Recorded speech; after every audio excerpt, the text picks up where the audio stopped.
लागत नाही. ओके.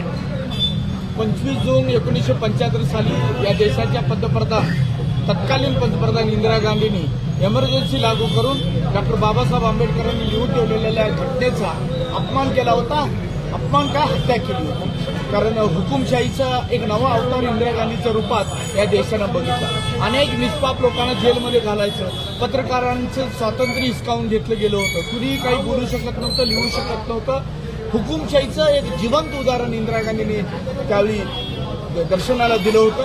पण जनतेची एकजूट आणि भारताचं वैशिष्ट्य हे सगळ्यांनी मिळून ती एमर्जन्सी सुद्धा मारून काढली होती. आणि ती एमर्जन्सी आम्ही काळा दिन म्हणून साजरा करतोय. इंदिरा गांधींचं ते एक कर्तृत्व देशाला काळिमा फासणारं होतं आणि त्याची आठवण म्हणून भारतीय जनता पार्टी 25 जून 1975 काळा दिन म्हणून साजरी करते आणि जनतेला एमर्जन्सी खरी अवस्था काय होती ती ಜನತೆपर्यंत पोहोचवण्याचं काम करतो. ಅದ್ರ ಬಗ್ಗೆನೇ ಈಗ ಈ 3-4 ದಿವಸದಿಂದ ಚರ್ಚೆ ಆಗ್ತಾಯಿತ್ತು.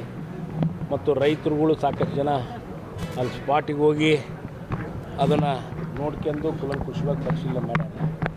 ಅದು ಏನಾಗೈತಿ ಅನ್ನೋದ್ರ ಬಗ್ಗೆ ನಾನು ಮಂತ್ರಿಗಳ ಹತ್ರ ಮಾತಾಡಿದ್ದೀನಿ. ಆದಷ್ಟು ಬೇಗನೆ ಒಂದು ಮೀಟಿಂಗನ್ನು ಕರೆದ್ಬಿಟ್ಟು ಇದು ಏನಾಗುತ್ತೆ, ಇದ್ರ ಬಗ್ಗೆ ಏನು ತೊಂದರೆ ಆಗುತ್ತೆ, ನಮಗೆ ರೈಟ್ ಬ್ಯಾಂಕ್ ಕೆನಾಲಿಗೆ ಏನು ಟೇಲ್ಯಾಂಡಿಗೆ ನೀರು ಮುಟ್ತಾ ಇಲ್ಲ, ಈಗ ಅದು ನಮಗೆ ನೀರೆಲ್ಲ ಮುಟ್ಟಬೇಕು ಆ ರೀತಿ.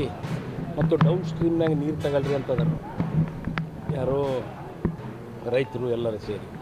ಡೌನ್ ಸ್ಟ್ರೀಮರೆಲ್ಲ ತಗೊಳ್ಳಿ, ಇಲ್ಲಿ ಬ್ಯಾಕ್ ವಾಟರ್ನಾಗರ ತಗೊಳ್ಳಿ, ಇದ್ರ ಬಗ್ಗೆ ಪ್ಲ್ಯಾನಿಂಗ್ ಬಗ್ಗೆ ಚರ್ಚೆಯನ್ನು ಮಾಡ್ತೇವೆ. ಅಧಿಕಾರಿಗಳ ಜೊತೆಗೆ ಮಾಡಿ ಸೂಕ್ತವಾದಂಥ ನಿರ್ಧಾರ ತೆಗೆದುಕೊಳ್ಳಿ. ಇದು ನಿಮಗೆ ಗೊತ್ತಿತ್ತ ಸರ್? 2020ರಲ್ಲಿ ಗೌರ್ಮೆಂಟ್ ಸ್ಯಾಂಕ್ಷನ್ ಕೊಟ್ಟಿದೆ.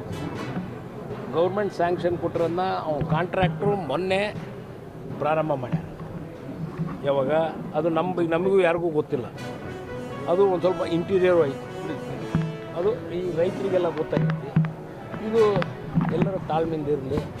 ಇದ್ರ ಬಗ್ಗೆ ಯಾರು ಏನು ಇದು ಮಾಡೋದು ಬೇಕಾಗಿಲ್ಲ.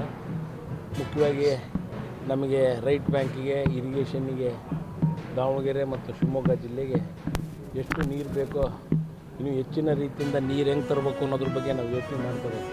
ಆ ನಿಟ್ಟಿನಲ್ಲಿ ಈಗ ನಾವು ಮುಂದಿನ ವಾರ ಮೀಟಿಂಗನ್ನು ಕರೆದ್ಬಿಟ್ಟು ಇದ್ರ ಬಗ್ಗೆ ಸೂಕ್ತ ನಿರ್ಧಾರ